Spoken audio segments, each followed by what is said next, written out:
ایران سے دو بڑے منسٹرز سے ملاقات ماسکو جاتے اور آتے ہوئے، تو اس میں یہ ایک انڈرسٹینڈنگ نظر آ رہی ہے کہ کچھ نہ کچھ ایران، مجھے ایسا لگتا ہے کہ جسے میڈیشن کہا جا سکے یا کہیں نہ کہیں بیچ میں کوئی بچولیے کا رول ایران شاید پلے کرنے کی حالت میں ہے. اس لیے بھارت کی طرف سے 3 دن کے اندر، میں نے آج تک، میں تقریباً 35 سال سے ایران انڈیا ریلیشنز کو بھی بہت نزدیک سے دیکھ رہا ہوں، چونکہ میں ایران کی نیوز ایجنسی میں بھی تھا اور اس کے بعد بھی وہاں کے میڈیا کو، یہاں کے میڈیا کو، ایسا کبھی نہیں ہوا کہ 3 دن میں 2 کیبنٹ منسٹر الگ الگ وزٹ میں گئے ہوں.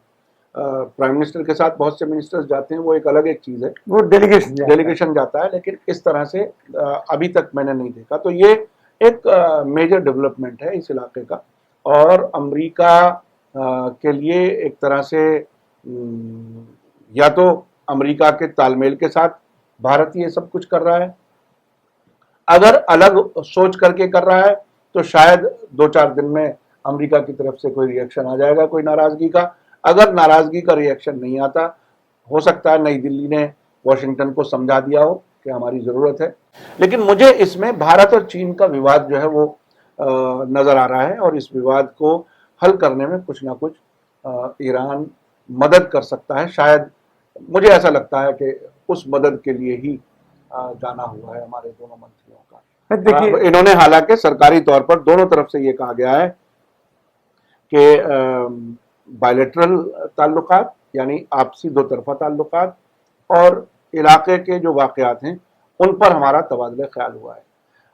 جو ایران کے فورن منسٹر محمد جواد ظریف کا ٹویٹر ہے، انہوں نے اپنے ٹویٹ میں ملاقات کو بہت اچھا بتاتے ہوئے یہ بات بھی کہی ہے کہ ایران کی پرائرٹی ہے کہ ہمارا ریجنل معاملات میں ایکٹیو پارٹیسپیشن ہماری پرائرٹی ہے.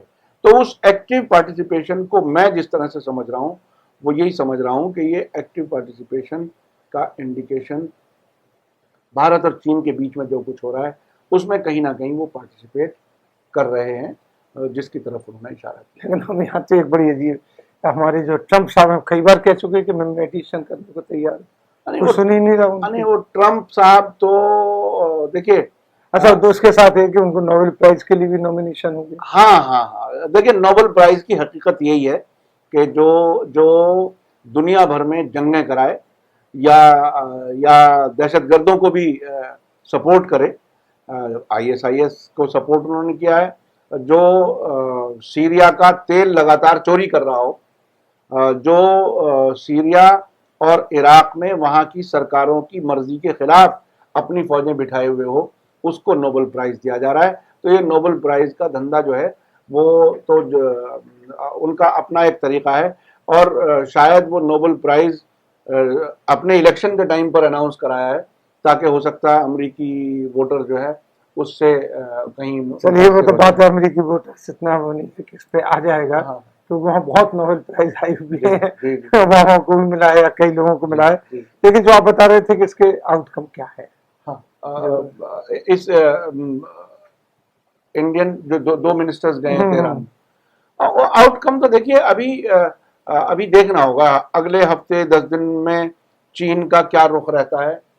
جو ابھی بھی اور باتیں ہو رہی ہیں، خود ماسکو میں کل بھی ملاقات ہوئی ہے ایس جے شنکر کی، اس کے کیا ڈیٹیلز آتی ہیں اس سے پتہ چلے گا.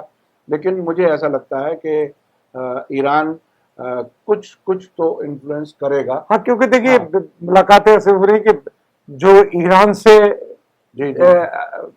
رشا جا رہے ہیں یا رشا سے ہوتے ہوئے ایران آ رہے ہیں، تو چائنا دونوں سے روس میں مل رہا ہے. تو اس کے معنی ایران کوئی نہ کوئی تو کوئی رول اہم ہے، کوئی اس اہم رول ہے جو وہ پلے کر رہا ہے. اور مسلم ملکوں میں ابھی اس وقت یہ بات ٹھیک ہے کہ وہ امریکہ کا دشمن نمبر 1 ہے، اسرائیل کو وہ ریکگنائز نہیں کرتا. لیکن یہ بات بھی اپنی جگہ صحیح ہے کہ ایران نے انٹرنیشنل لیول پر اپنا انفلوئنس بڑھایا ہے، جس کا صاف انڈیکیشن ابھی پچھلے دنوں یونائٹڈ نیشن سیکیورٹی کونسل میں امریکہ کا ایک پروپوزل تھا کہ اکتوبر 2020 کے بعد بھی ایران کے خلاف ہتھیاروں کے خریدنے بیچنے پر پابندی رہے. وہ اس پہ کوئی چرچا نہیں ہوئی. نہیں، اس پر کوئی ملک ان کے ساتھ نہیں آیا. روس اور چین نے تو ویٹو کیا، باقی جو 2 ممبر اور بچتے ہیں امریکہ کے علاوہ انہوں نے وہ ایبسینٹ رہے. اور کوئی ایک بہت چھوٹا سا ملک ہے شاید ہونڈورس یا کوئی اتنا بہت ہی چھوٹا ملک، اس نے امریکہ کا وہ کیا. لیکن ویٹو پاور والوں نے دونوں جب ویٹو کر دیا تو بہت بڑی بات ہوئی، پھر تو اس کے سوال ہی کرے.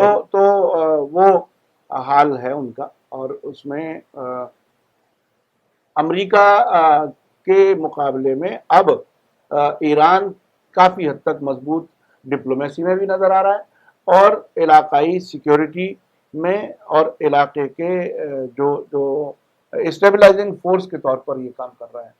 بہت بہت شکریہ کاظمی صاحب آپ کا کہ آپ نے بتایا اس چیز کو کہ اب، اور یہ بھی ہے کہ اب آگے جو ہوگا، کیونکہ اس کو ابھی تو ڈپلومیٹک بات چل رہی ہے، ڈپلومیٹک باتیں اتنی جلدی آؤٹ ہوتی نہیں ہیں، نہ کی جاتی ہیں. وہی چیزیں بتائی جاتی ہیں جو پبلک کو بتائی جانا ہے. تو وہ ہم لوگوں نے ڈسکس کی ہے. آگے دیکھیے اور کیا ہوتا ہے، کتنے منسٹرز جاتے ہیں اس طریقے سے ایران جاتے ہیں، یا جا کے ڈیلیگیشن انڈیا میں آتے ہیں ملنے کے لیے. اس کے بعد کچھ بات کھل کے نظر آئے گی، تو وہ ہم آپ لوگوں کو بتائیں گے کاظمی صاحب کے ذریعے. تب تک کے لیے دیجیے ہمیں اجازت.